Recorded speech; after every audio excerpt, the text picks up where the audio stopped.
Բարի կեսօր, սիրելի հեռուստադիտող, մենք կրկին վերադարձանք եւ արվեստի շուրջ քննարկումները չդադարեցնելով առաջարկում եմ այժմ գնանք միասին Գյումրի։ Դե գոնե հիմա մտովի, որովհետեւ այնտեղ միշտ ջերմ է, կան շատ հետաքրքիր նոր բովանդակային ներկայացումներ, որոնք բաց թողնել պետք չէ։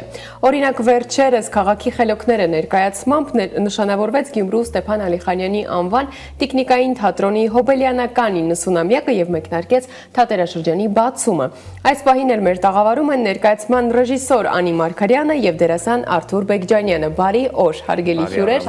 Շնորհակալ եմ, որ այս շաբաթ առավոտը կարողացել եք Գյումրիից հասնել Երևան եւ մեզ պատմել ձեր թատերաշրջանի մեկնարկի եւ ներկայացման մասին։ Ինչպես հասաք Երևան։ Շատ լավ հասանք, շատ արևոտ օր էր, բավականին տրամադրող էր, ձեր ոնց որ էստեղ լուսավոր, պայծառ, նաեւ շնորհակալ եմ հրավերի համար։ Դե ինչ արդեն կարող ենք սկսել խոսել ներկայացումից,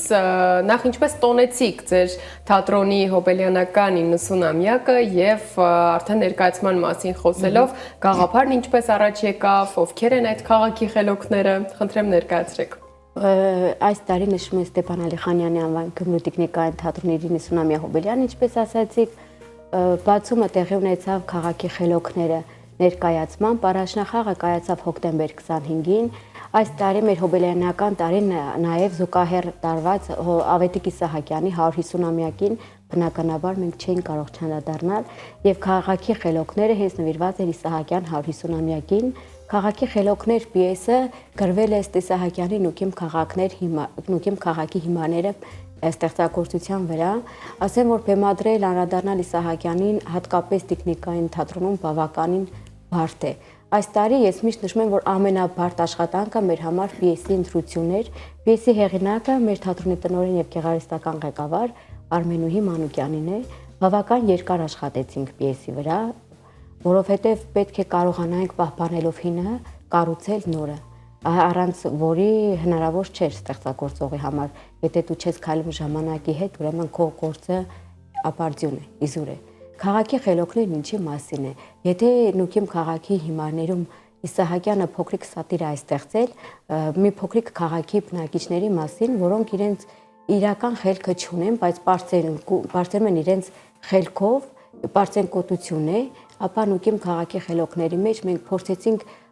այդ ամենին նաև դաստիարակչական, այսպես ասած, գիծ տալ եւ որոշեցինք խելոքներից հիմարներից երկուսին գոնե իմաստավորել եւ ցույց տալ, որ մարդ ոչ թե պետք է բարձրանկոտությամբ, որի արդյունքում ընկնում է զավեշտալի իրադարձությունների մեջ եւ ծառուցանագի է ենթարկվում, ապա պետք է քո գործով դու բարձրանաս, քո գործն է ասելիքդ քո։ Եվ ինչպես Իսահակյանն է ասում, մենք մեջբերում ենք հենց հեղինակի խոսքերը, որտեղ Իսահակյանն ասում է՝ մարդ ձգտում է անհնարին եւ սկսում է ողբալ, թե ինչու է այդ անհնարը անհնար։ Հենց այդ մեխն է, այդ մեսեջն է, որ պետք է գիտակցես ինչի ես ձգտում, ճիշտ ընկալես երևույթները եւ ճիշտ որոշումներ կայացնես։ Այդ դա է, որպեսզի քո տարած բոլոր աշխատանքը, բոլոր այդ ուժերը, այդ ճանապարհն անցնելիս արդյունք ստանան, որպեսզի հետո դու կոհանաս եւ ոչ թե տրտնջաս։ Շատ հետաքրքիր կերպով ներկայացրիք, առաջարկում եմ նաեւ նշենք ինչ կերպարներ կան եւ նաեւ Արթուրը արդեն թող ներկայացնի իր կերպարը։ Նուքիմ քաղաքի խելոքները, արդեն քաղաքի խելոքների պիեսում ոչ միայն Իսահակյանի կերպարն է, նաև այստեղ առաջին գալիս մեր մյուս մեծերը, մյուս եռյակը Հովհաննես Թումանյան, Հովհաննես Շիրազ եւ Մհեր Մկրտչյան, եւ ասեմ, որ բեմադրական առումով ներկայացում է ներկայացման մեջ, այսինքն բեմադրված է այնպես, որ հենց մեր մեծերը, հեղինակները սկսում են բեմադրել Իսահակյանի ստեղծագործությունը։ Այո, շատ պատմվածքը ինքնին այդքան էլ հայտնի չէ, թե Անին ու մեր գեղարվեստական ղեկավարը որտեղից են պեղել, ստեղծագործական կազմին էլ հայտնի չէ, բայց ինչն է մեզ ոգևորել, ինչն է մեզ շատ դուր եկել, որ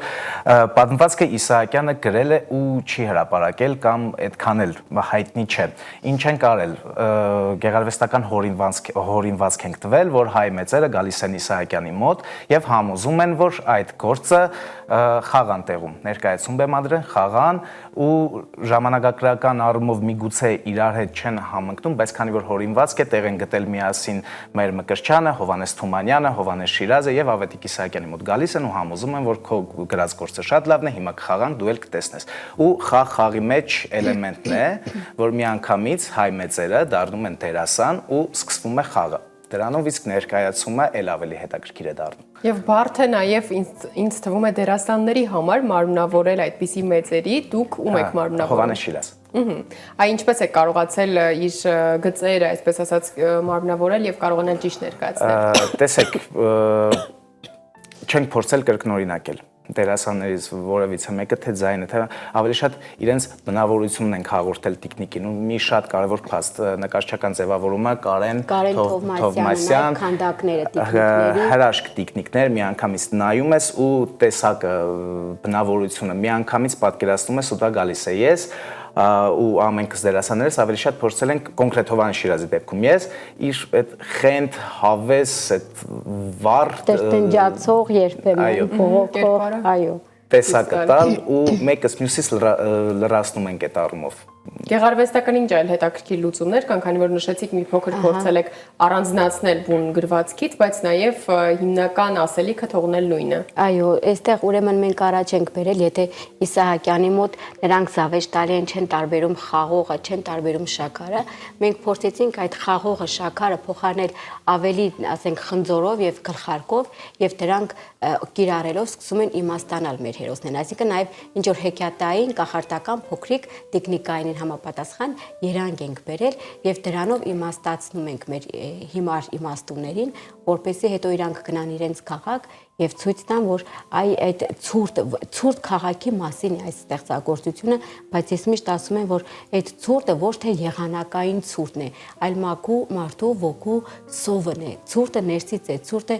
իրենց տգիտությունից, ցուրտը անիմացությունից, ցուրտը բողոքող, տրտնջացող լինելուց է եւ պետք է արևը գա այդ ջերմությունն էլ զուգահեռապար տանում ենք որպես գիտություն,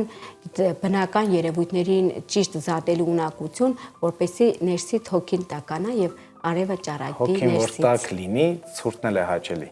Այո, շատ կարևոր բան եք ասում։ Մի հետաքրքիր բան էլ ասեմ, որ ներկայացումը սկսվում եւ ավարտվում է Գյումրվա կոլորիտով, որը շատ մեզ համար յուրահատուկ է։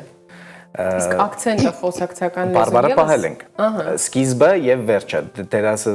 մեր Մկրտչյանը, Հովհաննես Շիրազը, Ավետիք Իսահակյանը գալիս են, դե իհարկե Թումանյանը լորիից է մեր Բարբարին այդքան էլ չի տիրապետել, ինչքան որ մյուս մեծերը, եւ այդ սկիզբը վերջը փորձել ենք Գյումրվա Բարբարը իր մակուր իստակ ձևով պահել։ Այո։ Ու շատ կարևոր ինձ թվում է տուրիստական այցեքարտ կարող է դառնալ այս ներկայացումը։ Այ ովքեր կարող են գալ եւ դիտել ներկայացումը, փոքրիկները, մեծերը, 0-ից մինչև 100 տարեկան երեխաները։ Ահա, կարևոր հարցի պատասխան։ Մեր թատրոնը Ստեփան Ալիխանյանի անվան տեխնիկային թատրոնը գտնվում է հենց Աբովյան ճեմափողոցի վրա ու տուրիստները երկար փնտրել պետք չէ, դուրս եք գալիս եք Գյումրի, զբոսնում եք եւ տեխնիկային թատրոն անհնար է չտեսնել։ Գեղեցիկ ցուցափեղկերով շփթում են արդեն մեր տեխնիկները, հեքիաթով կանչում։ Եկեք նաեւ բացատրենք մեր հեռուստադիտողին, թե իրենք ինչ են խաղելու ներկայացումից, մեծերը իրենց հերթին, փոքրերն իրենց հերթին։ Ես երևի պատասխանեմ այս։ Պատասխանի։ Տեսեք, մեր թատրոնը ինչով է առանձնանում։ Մենք արդեն երեխաներին իրենց այդ մանկական տարիքից սկսած արդեն կրթում ենք, դասյարակում ենք որպես հանդիսատես, որպես գեղագետ։ Այս դեպքում, այս ներկայացման շնորհիվ հայ մեր փոքրիկները կարող են գալ եւ վիզուալ արդեն իսկ ծանոթանալ Հովհաննես Շիրազին, Թումանյանին, մեր Մկրտչյանին, Ավետիք Իսահակյանին։ Ու վստահ եմ, եթե գնան տուն, հաստատ հետաքրքրված կլինեն եւ ել ավելի կմանրամասնեն այդ տարիքից սկսած արդեն մենք դնում ենք այդ ճանաչողականությունը, որ պետք է մեր հայ մեծերին դեմքով ճանաչել, դա շատ կարևոր է։ Որովհետև զուգահեռ գուցե իրենք դպրոցում անցնում են այդ իրականությունը եւ գալով արդեն դիտելով ներկայացումը մենք կարողանան հստակ հասկանալ ով է այդ գրողը։ Մենք ունեցանք այդ վառ օրինակը, երբ եկան աշակերտների մի խումբ եւ սկզբնական շրջանում, երբ դեռ քանդակներն էին կանում, մեր արվեստանոցը հաճախ ընդունում է երեխաների, որպեսզի կան, տեսնեն, թե ինչպես է ստեղծագործական մթնոլորտը կատարվում, ինչպես է հասնում բեմ, եւ ցավ ցավալի էր, որ եւ թե բեմում արդեն պատրաստի տեխնիկների տեսնելուց եւ թե քանդակներից շատ երեխաներ, երևի մի 10%-ն է, որ ճանաչում էին մեր մեծերին եւ հիրավի մենք իրոք պետք էր այս ներկայացումը ճիշտ գործ արեցինք, որպեսզի երեխաներին այնպես անենք, որ տեսնեն ու ճանաչեն մեր մեծերին։ Դա շատ կարևոր է, ել եմ ասում, որ չպետք է ինչքան որ հիմա ժամանակակից ժամանակաշրջան է, ինչքան այսպես IT ոլորտն է զարգանում, բայց պարտավոր ենք մենք մեր հենքը իմանանք։ Դա շատ կարևոր է։ Այս առումով հետաքրքիր է, որ մարզային թատերական կյանքը բավականին վերջին տարիներին ակտիվացել է, իդեմս նաև Գյումրու թատրոնների եւ ձեր թատրոնի, ինչպես է կարողանում ժամանակին համընթաց քայլել եւ իսկապես նաև ձեր շնորհիվ ակտիվացնել մարզերում թատերական կյանքը։ Բարդ է։ Բավականին բարդ է, ես ասեմ, որ Շիրակի մարզում նաև Գյումրի քաղաքում տեխնիկային թատրոնը այս վերջի տարիներին բավականին այսպես իր ուրույն տեղն ունի, ոնց որ ասում են բրենդավորվել է, թող մեծամտություն չհնչի, բայց այդպես է, քանի որ ամենախուլ գյուղերից անգամ գալիս են, աբոնեմենտն է սկսել աշխատել, շատ ուրախալի փաստ է, որ աբոնեմենտով բոլոր մարզերի, ոչ միայն Շիրակի մարզի երեխաներ կարողանում են գալ, մենք նաև ծանոթացում ենք կազմակերպում շատ հաճախ ուսուցիչների խնդրանքով հետնաբեմ ենք տանում, Սիրով մեր դերասանուհիները ներկայացնում են տեխնիկների աշխատանքը, դա շատ կարևոր է։ Ամեն դեպքում որպես դերասան փաստեմ, մեր աշխատանքը հիմնականում շիրմայի հետևից է, մենք դալիճը չենք տեսնում, դալիճը չի տեսնում մեզ, մենք մեր հույզերը, մեր էմոցիաները, մեր խաղը փոխանցում ենք տեխնիկի միջոցով, ու երբ որ շիրմայի դռները բացվում, մենք դուրս ենք գալիս խոնարհման, պակլոնի, մենք միշտ լեփլեցում դալիճ ենք տեսնում ենք երեխաներին, այս առումով ավելի բարդ է, չէ՞, երբ նրանք չեն տեսնում մարդկանց եւ պետք է կլանված նայեն այդ տիկտիկներին։ Ու նայում են, մենք դուրս ենք գալիս արդեն ծափարություններից իրենց վառվռուն աչքերից արդեն ամբողջը պարզ է, ու դրանից մեր պատասխանատվությունը ել ավելի է մի քանի բազմապատկվում, եռապատկվում, որ իրոք մեր առաքելությունը շատ մեծ է ու կարևոր։ Իսկ դերասանների համար ինչով է բարդ տեխնիկային թատրոնում խաղալ։ Բարդ է։ Ինքը ինքնին ֆիզիկական աշխատանք է պահանջում, որովհետև ձեռքդ այսպես 40 րոպե պետք է պահած մնալ Մարզասրահ պետք է այցելել, մինչ տեխնիկային թատրոնում խաղալը։ Այդ մեկ։ Երկրորդը թատերական ինստիտուտում սովորում ես նոր են սկսել տեխնիկավարությունը որպես առարկա մտցնել ծրագրի մեջ, մինչ այդ դու խաղում ես կենթանի պլան, դրամ թատրոնի սիստեմով ու գալիս ես տեխնիկային թատրոն ու այդ էգոն քեզ մի տեսակ ոնց որ կաշկանդվում ես, ես այսքան խաղամ, բայց տեխնիկին նայեն, բայց չէ, տարիների ընթացքում դուր է գալիս, իրոք առանձին ճյուղ է ու իր յուրահատկությունն ունի, հաճելի։ Գյումրու տեխնիկային թատրոնում ինչ այլ ներկայացումներ կան, ինչ նորություններ կան, որ կարող ենք արդեն իսկ իմանալ եւ առաջիկայում գալ եւ դիտել։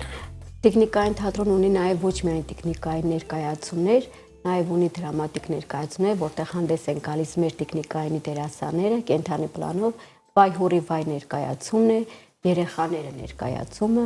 նաեւ ամանորյա մեծ ծրագիր ունենք, միանգամից 3 ներկայացում ենք նվիրելու մեր հանդիսականին, լինելու են 3 չեմ ասի վերնագրերը, թող գախնիկ մնա, բայց ունենալու են Ահա, ես արդեն հասկացա քո աչքերի փայլից գլխավոր դերակատար լինելու։ Ինչպես գրինչը գողացավ Սուրբ Ծնունդը։ Սա լինելու է, այո, ամենասիրելին է, որ ես էլ կգամ եւ կդիտեմ սիրով։ Ձեր հարցին թե ժամանակի հետ ոնց ենք գնում, այսպես ենք գնում, այսինքն ունենք նաեւ այն ներկայացումներ, որոնք երեխաներն արդեն ծանոթ են ֆիլմերից, մուլտֆիլմերից, բայց բնականաբար տեխնիկայինում ուրիշ սյուժեով, ուրիշ մոտեցմամբ եւ ամենակարևոր ուրիշ մատուցմամբ։ Ունենալու ենք նաեւ մեկ տեխնիկային ներկայացում ծողիկավոր տեխնիկներով եւ ունենալու ենք նաեւ հարթակային տեխնիկներով ներկայացում։ Իրականում տեխնիկային թատրոնի դերասանների համար բարդ է ինչ առումով ներկայացումները խաղալը, որովհետև այստեղ հանդիսատեսը փոքրիկներն են գերակշռում, չէ՞։ Եվ այս առումով նրանց ուշադրությունը պահել, այնպես անել, որ կլանված դիտեն ներկայացումը կրկնակի բարդ աշխատանք է։ Դուք զգում եք այդ հանդիսատեսի փոփոխությունը, երբ բեմում եք, երբ կան մեծահասակներ եւ երբ ավելի շատ փոքրիկներն են։ Այո, հենց այսօր ճանապարհին գալուց, ուրեմն 25-26-ին հոկտեմբեր երբ խաղացին քաղաքի խելոքները, լեփլեցուն 3 սեանսներ ունեցանք, իսկ հոկտեմբեր 30-ին երբ խաղացին քաղաքի խելոքները, ամբողջ դահլիճը մեծահասակներ էին։ Երևի թվով 10 հոգի երեխա լիներ, թե չէ, ու Արտուրին ասում եմ, իր դուբլոր դերակատարներ խաղում, ասում եմ ոնց անցավ, ասում եմ, այս անգամ ուրիշ աուրա էր, ուրիշ տեսակ էր, ու երբ որ մեծեր դուրս էին գալիս, այսպես մանկացած աչքերով ասում են, մենք գնացինք հետ, մենք մեր մանկությունը զգացինք, այդ արդեն որպես ստեղծագործող ամենամեծ գնահատականն է։ Բայց երբ որ լսում ես երեխայի ճիշտ ռեպլիկ, ճիշտ գնահատական, դե երեխային չեն կարող ներկայացման ժամանակ չխոսել։ Շատ կարևոր է, որ թեմայի մեջ են խոսում։ Դա դիտողություն անելու չի, դա չխոսես մի խոսքով։ Երբ որ տեղին են ռեպլիկ անում, մասնակցում են, ծիծաղում են, դրանից էլ ավելի լավ բան, մեծ բան տեխնիկավար դերասանի համար չկա։ Եվ քանի որ խոսեցիք ամանորյա նոր ներկայացումներից, ինձ թվում է կարող ենք Գրինչի ներկայացման մասին մի փոքր խոսել, եթե այդ ընթացքում որպես գլխավոր դերակատար Գրինչը, հա, ընթանում են սեղանի շուրջ փորձերը արդեն սկսել ենք, արհեստանոց, արվեստանոց իրենց աշխատանքը սկսել են, մի 2-3 շաբաթ ու կհելնենք բեմ, Գրինչը բեմադրելը ավելի շատ իմ անձնական կապրիզն է, իմ առաջարկն է, որ բեմադրեք, ես խաղամ։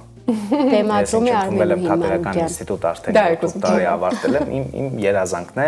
Գրինչ խաղալ, քանի որ փոքրուց տեսել եմ այդ կերպարը, ու մի խոսքով մի քիչ էլ նման է այդ կերպարին։ Բարդ է, այդքան չարություն մեջը պահել ու հավատալ դրան ու դա վերարտադրել ու տալ, բարդ է։ Կարող ենք նաև նշել ձեր թատրոնի մյուս դերասաններին, ովքեր ինչ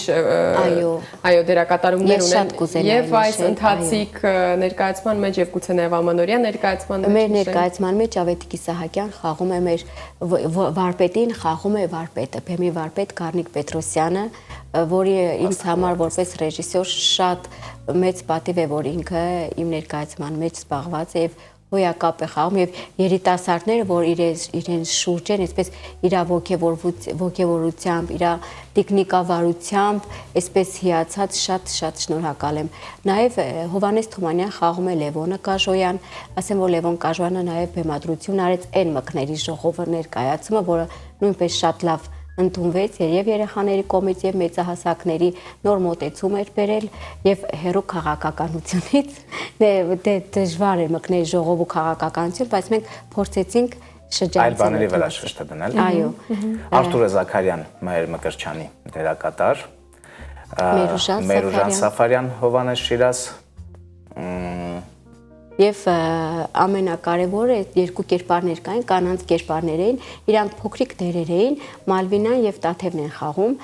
քաղաքի տեսարան է եւ իրանք այդ բողոքող կանայք են, որ բողոքում են, այնքան գույն իրանք մցրեցին այդ փոքրիկ կերպարի մեջ, որ երկրորդ տեսարանը ամբողջությամբ լցված է իրանցով, այնքան սիրուն խաղացին, այնքան ճիշտ գտան ու այնքան սիրուն իրենցը բերեցին, որ այդ տեսարանն ասում եմ, այդ տեսարանում այդ երկու կանայք, որ պատուհաններից երևում են, մեկ այլ աշխարհ էր ստեղծվել։ Որպես ռեժիսոր ձեզ համար ինչ բարդություններ կան, երբ այսպեսի նոր եւ բարդ կերպարներ եք փորձում մարմնավորել, դերասանների այդ աշխատանքն ինչպես եք Շատ բարդ էր, ամենաբարդը համոզել դերասանին ու վստահեցնել հավատալ ինձ։ Համոզելու կարիք կա փաստորեն։ Համոզելու, որովհետև երբ աշխատանքները սեղանի շուրջ են, երբ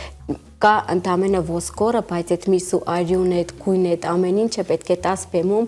ու երբեմն որ կարդում են Էդի ինչ, ասում եմ, համբեր եք իջնում ենք բեմ, երաժշտությունը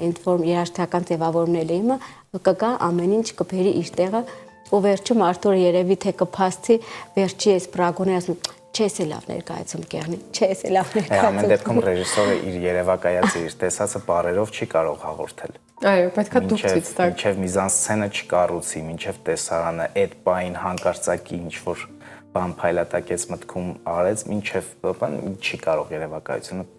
տեսածը պատկերացրածը տեղ հասնել, բայց բրավո Անի Մարգարյանին, որ կարողացանք շատ լավ ներկայացում ստանալ, հուսով եմ այս ներկայացումը դեռ երկար կմնա տեխնիկային թատրոնի խաղացանկում։ Իսկ մասնագիտական բանավեճեր հաճախ են լինում դերասանի ռեժիսորի։ Առանց դրա հնարավոր չէ։ Օր կլինում, որ ոչ մի բան չի խոսում թատրոնում, փորձի ժամանակ ասում այսօր ոնց որ թե ինչ որ բան Բողոքներ կիսատ է։ չկան այսօր։ Հա, չէ, ես արդեն վատ եմ զգում, ոնց որ թե էներգիաս քիչ էր, հա, այսօր ինչի ոչ մի բան, առանց դրա արվեստագետ։ Իսկ լինում է այնպես, որ դերասանի մտահղացմամբ գաղափարով ինչ-որ բան փոխեք։ Իհարկե, շատ է լինում, այդ թիմային աշխատանք է, այնպես չէ որ ռեժիսորը ինքը ասեց ու վերջ, որ թատրոնը ինքը թիմային աշխատանք է։ Ամեն կերպար չի լինի, եթե ամենքն իր գույնը, իր ոճը չբերեն։ Դրա համար երբ որ փորձ եմ անում, ասում եմ, այստեղ դուք ազատ ստեղծագործեք իր ամեն ինչի մեջ, այս նույն ոչ թե կաղապար, այլ քո կերպարին համապատասխան, բնավորությանը համապատասխան քոնը բեր։ Շատ կարևոր է մոտեցումը։ Շատ կարևոր է նաև որ դերասանը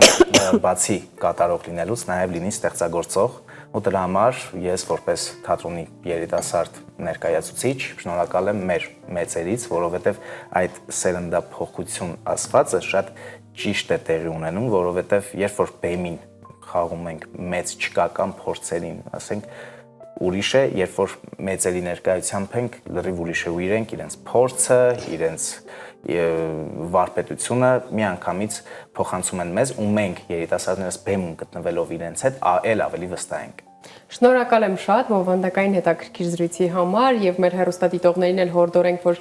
գան Գյումրի, այցելեն Գյումրի եւ դիտեն նաեւ այս ներկայացումը, քաղաքի խելոքները ներկայացումը եւ ինչու ոչ նաեւ պատրաստվեն ամանորյա ներկայացումները դիտելուն։ Շնորհակալ ենք շատ։ Ձեզ նույնպես շնորհակալություն։ Սիրելի հեռուստադիտող, այս պահին առաջարկում եմ դիտենք մեր գործընկերուհու Գրագետ Դաթարեջի հերթական ռեպորտաժը եւ ապա վերադառնանք։